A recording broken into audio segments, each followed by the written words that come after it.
Dans cette édition, les négociations sur le Brexit, elles sont dans l'impasse, concède Theresa May après le sommet de Salzbourg. Elle brandit la menace d'un no deal. Face à elle, les 27 font bloc. Qu'est-ce qu'il y a sur la table aujourd'hui? Ou est-ce que ça coince? Alix Le Bourdon nous attend à Bruxelles. La suite de cette affaire Ford-Kavanaugh qui met en émoi tout Washington, celle qui accuse le candidat à la Cour suprême d'agression sexuelle, s'est vue proposer un nouveau délai pour venir témoigner devant le Sénat. De son côté, Donald Trump est entré dans la danse. Il dénonce les 30 ans de silence de la victime présumée. À la haine également, Idlib et ce répit pour le dernier bastion rebelle en Syrie. La Russie et la Turquie ont trouvé un accord pour la mise en place d'une zone démilitarisée. L'offensive tant redoutée n'aura pas lieu, du moins pour l'instant. Voilà pour les titres. Nous sommes le samedi 22 septembre. Bonjour et bienvenue. Les négociations sur le Brexit sont dans une impasse. Le mot a été lâché par la première ministre britannique Theresa May après le sommet de Salzbourg. Elle y a été fortement invitée à revoir sa copie. Elle réclame de Bruxelles du respect et des propositions. Theresa May est d'autant plus coincée que des membres de son propre gouvernement vont présenter un plan B. Il pourrait même démissionner si la première ministre ne changeait pas de cap. Je vous propose de l'écouter avant de retrouver Alix Le Bourdon à Bruxelles. Nous avons désormais besoin d'entendre de la part de l'Union européenne quels sont les vrais problèmes et les alternatives qu'ils proposent. D'ici là, nous ne pourrons faire aucun progrès. En attendant, nous devons et nous continuerons à nous préparer à ne pas conclure d'accord. Theresa May qui brandit de nouveau la menace d'un Brexit sans accord, d'un no deal, comme on dit. Face à elle, Alix Le Bourdon, les 27 font preuve d'une unité assez rare pour être signalée. En effet, alors avant ce sommet informel à Salzbourg, il y avait parmi les Européens une sorte de consensus pour rester conciliant vis-à-vis de Theresa May, en tout cas jusqu'au congrès de son parti qui a lieu la semaine prochaine. Mais finalement, les Européens ont décidé communément de mettre la pression sur Theresa May. Alors il y a eu quelques réticences, celle du Premier ministre polonais, Mateusz Morawiecki, qui est soucieux de l'avenir de l'importante communauté polonaise au Royaume-Uni. Réticence également du Premier ministre néerlandais, Mark Rutte, de la chancelière allemande, Angela Merkel. Mais finalement, les Européens se sont tous rangés derrière une attitude commune vis-à-vis du Royaume-Uni. L'heure de vérité a sonné pour les Européens et pas seulement pour ces négociations sur le Brexit, également pour l'avenir du projet européen qui, je vous le rappelle, repose sur la liberté de circulation des personnes et des biens et sur le marché unique, des principes qui, selon les Européens, sont mis à mal par les propositions de Theresa May. Un bon compromis reste possible, a dit Donald Tusk, le président du Conseil européen. Rappelez-nous, Alix, qu'est-ce qu'il y a sur la table à l'heure qu'il est? Quelles sont les solutions proposées côté britannique et côté européen? Alors comme vous le savez, le principal point d'achoppement dans ces négociations, c'est la frontière irlandaise. L'Irlande du Nord qui est un territoire britannique, le sud de l'île qui appartient à l'Union européenne. Alors côté européen comme côté britannique, on est d'accord sur une chose, il ne faut pas de retour à une frontière physique entre les deux Irlandes, mais on n'est pas d'accord sur la solution. Il y a le plan de Chequers d'un côté, ça c'est la proposition de Theresa May, la création d'une zone de libre-échange, mais où la liberté de circulation des personnes ne serait pas garantie, n'existerait pas. Alors ça, l'Union européenne n'est pas d'accord car justement ça remet en cause le principe même du marché unique, un principe selon lequel la liberté de circulation des personnes et des biens est indissociable. Les Européens préfèrent l'option dite du backstop. Le backstop, ce serait finalement accorder à l'Irlande du Nord un statut spécial. Finalement, l'Irlande du Nord resterait attachée à l'Union européenne, mais ça évidemment le Royaume-Uni ne le souhaite pas car il craint pour sa souveraineté. Merci Alix Le Bourdon à Bruxelles. Aux États-Unis, ce qu'on appelle désormais l'affaire Ford-Kavanaugh est en train de prendre de plus en plus d'ampleur.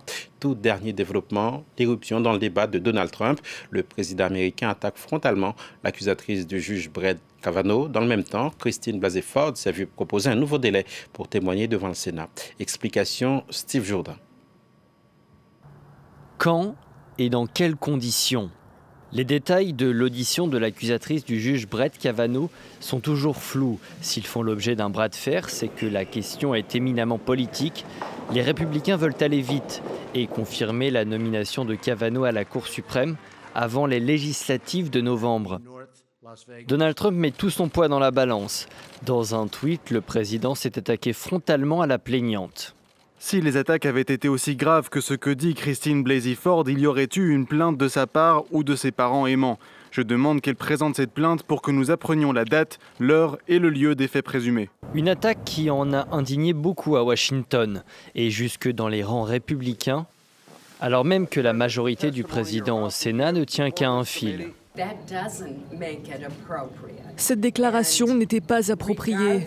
Peu importe ce que cette affaire révélera, nous savons que les crimes d'agression sexuelle font partie des crimes les moins dénoncés à la police. La déclaration du président était une erreur et j'aurais préféré qu'il s'abstienne. De son côté, Brett Kavanaugh a réaffirmé sa volonté de témoigner devant le Sénat. Il rejette les accusations d'agression sexuelle et dit vouloir défendre son honneur. On reste aux États-Unis avec ces révélations explosives du New York Times. Selon le journal, Rod Rosenstein, le numéro 2 du ministère de la Justice, aurait proposé de mettre Donald Trump sur écoute. Le but, démontrer son inaptitude à gouverner. L'intéressé dément ces informations qui sont selon lui inexactes et factuellement incorrectes. Cette polémique fait d'autant plus de bruit que c'est le même Rod Rosenstein qui supervise la fameuse enquête russe sur l'élection de Donald Trump. Léo Péchard. Rosenstein a-t-il réellement évoqué la possibilité d'écarter Donald Trump pour inaptitude à gouverner? C'est en tout cas ce qu'affirme le New York Times. Le ministre adjoint Rod Rosenstein a suggéré, avec des collègues de son ministère et du FBI, la possibilité d'enregistrer le président américain l'année dernière. Des enregistrements qui auraient servi de base pour invoquer le 25e amendement afin d'écarter Donald Trump du pouvoir pour inaptitude à gouverner. Un projet envisagé pour rendre compte du chaos qui régnait à la Maison-Blanche après le limogeage du directeur du FBI, James Comey, au printemps 2017. Mais selon le journal, il aurait été finalement abandonné. Des accusations explosives, fermement démenties par Rod Rosenstein. Donald Trump n'a pas manqué de réagir à cette affaire. Nous avons des hommes très bien au ministère de la Justice. Mais il y a aussi une puanteur persistante dont nous allons nous débarrasser. Si les faits sont avérés, il pourrait avoir des conséquences majeures. C'est Rod Rosenstein qui a nommé le procureur spécial Robert Mueller. Ce dernier enquête depuis plus d'1 an sur une possible collusion entre la campagne de Donald Trump en 2016 et la Russie. Ces révélations pourraient donc servir de prétexte à Donald Trump pour limoger Rosenstein. Elles interviennent 2 semaines après la parution du livre du journaliste Bob Woodward et d'une tribune anonyme d'un haut responsable de la Maison-Blanche, également dans le New York Times. Des publications qui critiquent durement la gestion du pouvoir par Donald Trump. Le Mali célèbre ce samedi un double événement, les 58 ans de son indépendance et l'investiture du président réélu, Ibrahim Boubacar Keïta, pour protester contre cette réélection. Les partisans de Soumaïla Cissé s'étaient donné rendez-vous pour manifester dans les rues de Bamako. Des échauffourées ont éclaté entre les manifestants et la police. La manifestation a été dispersée, elle n'était pas autorisée. La Tanzanie observe un deuil national de 4 jours après le naufrage d'un ferry sur le lac Victoria. Le tout dernier bilan, encore provisoire, fait état de 131 morts au moins. Une quarantaine de naufragés a pu être secourus. Par ailleurs, les autorités ont ordonné l'arrestation des opérateurs du navire. Il était chargé à l'extrême, selon les premiers éléments de l'enquête. La Turquie et la Russie ont trouvé un accord pour la mise en place d'une zone démilitarisée dans la province d'Idleb en Syrie, ce qui a pour avantage d'éloigner, du moins pour l'instant, le spectre de cette offensive sur le dernier bastion rebelle en Syrie. Ces dernières semaines, de nombreuses voix s'étaient élevées pour mettre en garde contre un éventuel bain de sang si les forces syriennes et leurs alliés russes passaient à l'action à Idleb. Et Tanaji. Après plusieurs jours de tractations, Moscou et Ankara ont surmonté leur division sur le sort d'Idleb. Les parties ont finalisé un accord sur le tracé des frontières de la zone démilitarisée qui permettra, selon le discours officiel, d'éradiquer la menace terroriste dans le dernier bastion rebelle de Syrie. Le processus de mise en place des accords de Sochi est dans une phase avancée. La création d'une telle zone démilitarisée va permettre d'éviter plus de tirs venant de la zone de désescalade à Idleb, sur les positions des forces syriennes et la base russe de Meymim. La création de cette zone sous contrôle russo-turc interviendra d'ici le 15 octobre prochain. D'une largeur de 15 à 20 km, elle fera office de zone tampon entre les territoires d'Idleb contrôlés par les insurgés et les secteurs tenus par le régime tout autour. Ankara et Moscou ont précisé que toutes les armes lourdes et les djihadistes devaient sortir de cette zone démilitarisée. La Russie et la Turquie vont mener des patrouilles coordonnées des deux côtés de la ligne de démarcation de la zone démilitarisée. Je suis convaincu qu'avec cet accord, nous avons évité qu'une grande crise humanitaire ne se produise à Idlib. C'est ce que redoutent justement les Nations Unies dans le cas où le régime syrien mènerait une offensive majeure dans cette région. Près de 3 millions de personnes vivent dans la province d'Idlib, dont de nombreux déplacés d'autres régions reprises par le pouvoir. En réaction à l'accord russo-turc, des opposants au régime ont participé à des manifestations vers Idlib, déterminés à faire plier Bachar al-Assad. Demain dimanche, c'est la journée mondiale des sourds et des langues des signes. L'idée est de sensibiliser l'opinion aux droits des personnes atteintes de surdité. La France compte 1 demi-million de sourds et pour eux, bien souvent, l'accès à l'éducation, à l'emploi relève de la gageure. Alors, à quoi ressemble la vie professionnelle quand on est sourd ou quand on entend très mal? Un reportage de David Rich et de Jonathan Walsh.